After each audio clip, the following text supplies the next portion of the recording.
A very warm good morning, students. Let's begin the class. Now see the differences between income and expenditure account and receipts and payments account. Okay, first the nature. It is a summary of cash book. Okay, income and expenditure account is more like a profit and loss account. Okay, this is the nature. And one more nature also you can write, that is nominal and real account. Okay, that also is a part of the nature thing. Now size. Debit side of this account records receipts and credit side records payment. But debit side of this income and expenditure record expenses and losses are recorded in the credit side. So it is ulta. Okay. In receipts and payments account, it is normally receipts are written on debit and payments are written on credit. But in this account, incomes are written on the credit and expenditures are written on the debit because it follows the nominal rule. Clear? Type of account. It is a real account and it is a nominal account. Clear? I already explained you why it is a real account, it is a nominal account. Okay.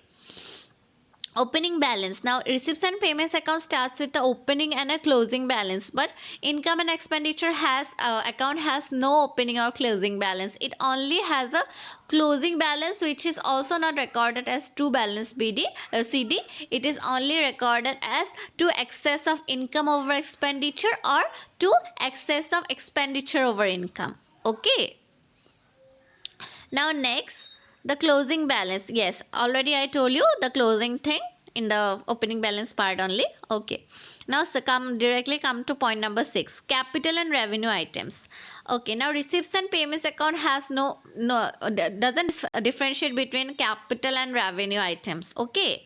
It records both. But income and expenditure account only records the items of revenue nature. That means only the revenue receipts and revenue payments. So in this account, you can also write the definition like this: income and expenditure account is prepared at the end of the year to match the revenue receipts with the revenue incomes to find out the surplus or deficit of the firm. This can also be the definition. Next, the period of income and expenditure. It records all receipts and payments made during the year, whether they relate to the current, previous, or next year. So, in receipts and payments account, records all the receipts and payments relating to the previous year, to the future years, and to the present year if cash is received. But it is not like that in case of income and expenditure account. It only records incomes related to the current period, only current period. If we are preparing it for 2019, then everything related to 2019 will be recorded. If it is outstanding also, if it is previously received also, everything related to that will be recorded. Okay. And everything related to the previous years and future years will be deducted. Clear? Okay, next.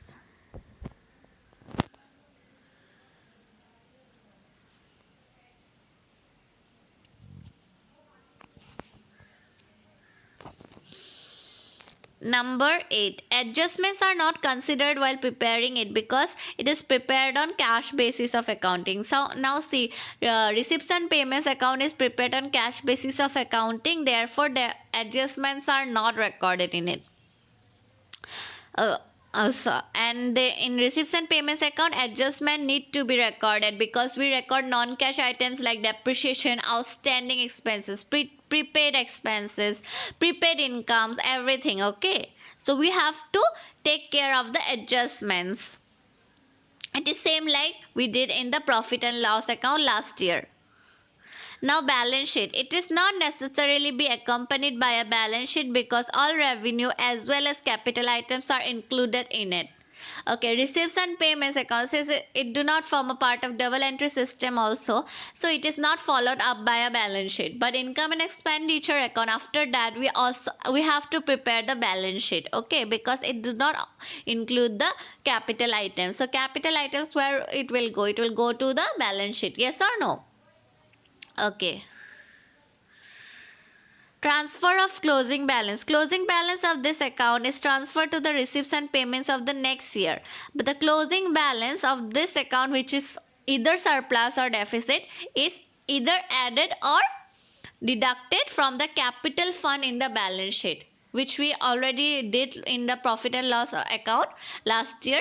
In the capital account, we in of the balance sheet we added the net profit and deducted the net loss or not. Okay, like that only we have to deduct or add the net surplus or deficit respectively. Clear?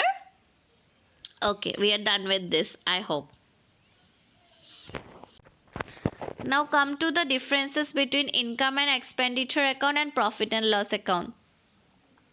Now see, first difference is the objective. The main objective of this account is to ascertain excess of income over expenditure or excess of expenditure over income. The next, in this case, profit and loss account, the main objective of this account is to ascertain net profit or net loss. That means the objective of IE account is to know the surplus or deficit of the firm, and the objective of profit and loss account is to know the net profit or the net loss of the firm. Prepared by income and expenditure account is only prepared by the NPOs, but the profit and loss account is prepared by all trading and profit seeking concerns. Okay. Basis of preparation. This account is prepared mainly on the basis of receipts and payments account. Okay. And this account, our profit and loss account, this account is prepared on the basis of trial balance and other information. Okay. Balance. The balance of this account represents surplus or deficit. Extended point. This one is another extended point. The balance of this account represents net profit or net loss. Okay. So these were the 4 points of differentiation. More I will give when the class starts. Okay. This is it for today.